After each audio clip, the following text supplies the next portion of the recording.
Nagluto po ako ng pot roast at pork leg ang ginamit ko dito. Naging paborito ko na ang pork leg lately or kamakailan lang. Kasi ang part na to ay sagana sa collagen. Isang buong pork leg to at more than 2 kilos. Teg 258 ang kilo nito. Nakasanayan ko na kapag magluto ako ng pork leg, isisear ko muna ang meat or ang karne. So, ayan, isinalang ko sa matinding init ng kawali. Mainit yung kawali natin. Kapiranggot lang na asin ang nilagay ko dyan. At nilagyan ko na rin ng bay leaves. Pampatanggal ng amoy, just in case may amoy. Ang ating karne or baboy. Ang purpose ko sa pagsisir ay gusto kong matanggal yung bloody part or madugo na parte ng ating baboy or karne. Ayaw kong lagyan ng sabaw ang ating karne na meron pang dugo. Binabaligtad ko or piniflip ang bawat piraso ng ating hiniwang pork leg para ang lahat ng pisngi ay ma-seared or ma-expose doon sa mainit na parte na kawali.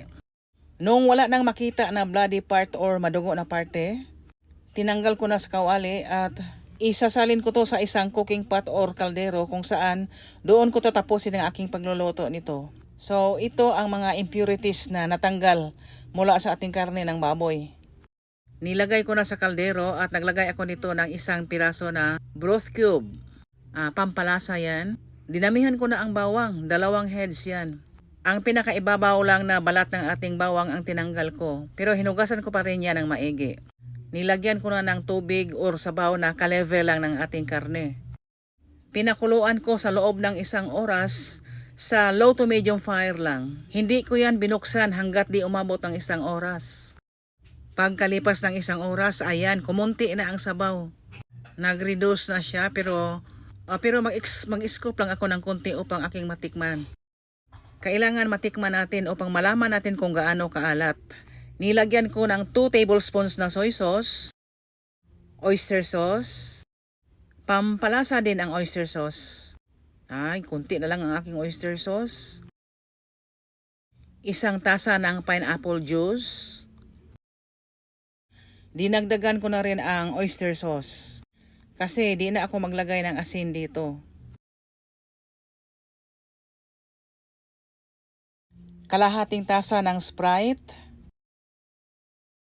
Naglagay na rin ako ng 3 pirasong siling pahaba. Dapat sana red bell pepper ang inilagay ko. Pero wala akong red bell pepper.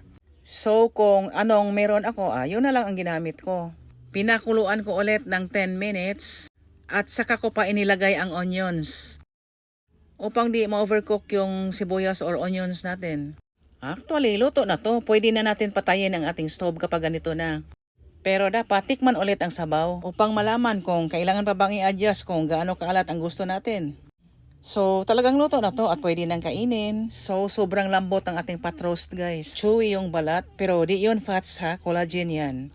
Nauna akong kumain dito dahil wala pa si Habi. Grabe ang bango nito. O tingnan nyo guys, ang ganda ng ating pot roast, diba?